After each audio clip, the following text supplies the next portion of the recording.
बहराइच हिंसा के आरोपी सरफराज और तालीम अब पुलिस गिरफ्त में हैं। इन्हें पकड़ने से पहले पुलिस की आरोपियों के साथ मुठभेड़ हुई, जिसमें दोनों को गोली भी लगी। अब इस एनकाउंटर पर सवाल खड़े हो रहे हैं। सपा प्रमुख अखिलेश यादव समेत अन्य विपक्षी नेता इसे सरकार की नाकामी छिपाने का जरिया बता रहे हैं। हालांकि ऐसा पहली बार नहीं है जब यूपी पुलिस की अपराधियों से मुठभेड़ हुई हो। पिछले 7 साल में 12,000 से ज्यादा बार पुलिस और अपराधियों में एनकाउंटर हो चुके हैं। इनमें 207 से ज्यादा अपराधियों को ढेर किया गया है, जबकि हजारों अपराधी घायल होकर पुलिस की गिरफ्त में आए हैं। खास बात यह है कि इन एनकाउंटर में 17 पुलिसकर्मी भी शहीद हुए हैं। यूपी पुलिस के आंकड़ों के मुताबिक जीरो टॉलरेंस नीति के चलते 2017 से लेकर 5 सितंबर तक 12,000 से ज्यादा एनकाउंटर हो चुके हैं। इन मुठभेड़ों में गिरफ्तार किए गए अपराधियों की संख्या 27,000 से ज्यादा है। 1601 अपराधी घायल हुए हैं। UP police chief Prashant Kumar के हवाले से टाइम्स ऑफ इंडिया में प्रकाशित एक रिपोर्ट में यह बताया गया है कि सबसे ज्यादा मुठभेड़ मेरठ जोन में हुई हैं। यहां पर 3,723 से ज्यादा हुई मुठभेड़ों में करीब 66 अपराधी मारे गए हैं। 7,000 से ज्यादा को गिरफ्तार किया गया है।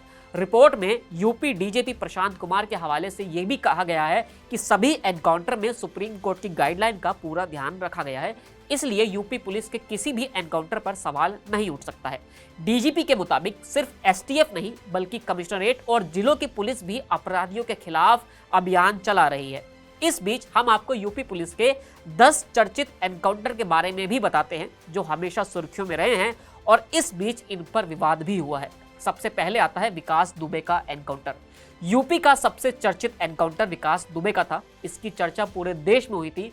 दरअसल 3 जुलाई 2020 को कानपुर के बिकरू गांव में विकास दुबे ने अपने गुर्गों के साथ छापा मारने गए पुलिस टीम पर फायरिंग कर दी थी। इसमें सीओ समेत 8 पुलिसकर्मी शहीद हो गए थे।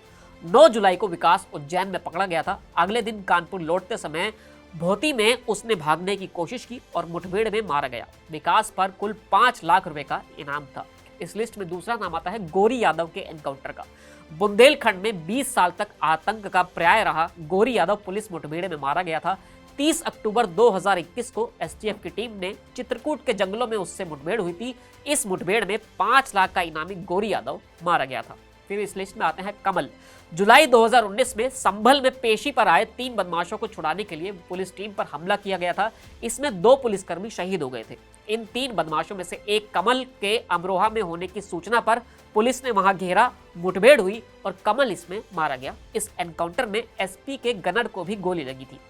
फिर एनकाउंटर का नंबर आता है शिव शक्ति नायडू का। 11 जिलों में 22 मामलों में वांछित शिव शक्ति नायडू की कंकरखेड़ा में पुलिस से मुठभेड़ हुई थी। वो देहरादून हाईवे से कार चोरी कर भाग रहा था। मेरठ जिले के कंकरखेड़ा में पुलिस ने उसे घेरा, दोनों तरफ से गोलीबारी हुई और शिव शक्ति नायडू मारा गया। इस मुठभेड़ में एसटीएफ की बुलेट प्रूफ जैकेट पर भी गोली लगी थी। उस पर तकरीबन 2 लाख रुपए का इनाम भी था।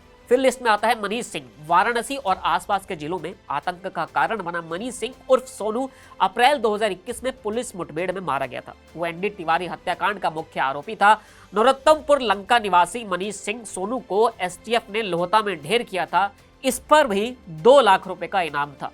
इस लिस्ट में फिर आता है मंसूर पहलवान। डकैती, लूट और हत्या जैसी वारदातों में वांछित मंसूर पहलवान पुलिस मुठभेड़ में मारा गया था। खास बात यह है कि 2017 में सरकार बनने के बाद पहला एनकाउंटर मंसूर पहलवान का ही था। वो कुख्यात काला मुकीम गैंग के लिए काम करता था। फिर आते हैं आदित्य राणा पर। अप्रैल 2022 में कुख्यात अपराधी आदित्य राणा फरार हो गया था। डीजीपी ने उस पर 2.5 लाख इनाम का ऐलान किया था। तकरीबन 1 साल बाद 11 अप्रैल 2023 को लांबा खोड़ा गांव में उसकी लोकेशन मिलने पर पुलिस उसे गिरफ्तार करने पहुंची थी। दोनों ओर से गोलीबारी हुई और जिसमें आदित्य राणा मारा गया। फिर आता है एनकाउंटर असद अहमद और गुलाम का। कुख्यात गैंगस्टर अतीक अहमद के बेटे असद अहमद और शूटर गुलाम को पिछले साल 13 अप्रैल को एसटीएफ ने मुठभेड़ में मार गिराया था।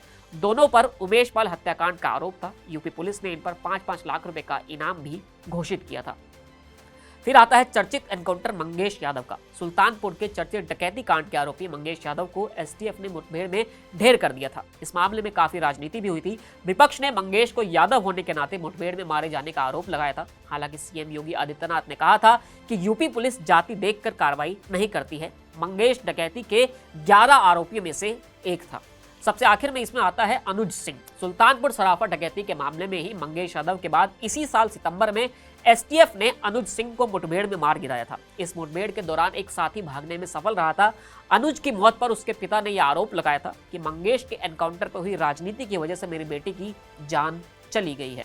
अब एक बार फिर बहराइच के एनकाउंटर पर सियासत हो रही है। फिलहाल इस वीडियो में इतना ही, फिर मिलेंगे नए वीडियो के साथ। शुक्रिया।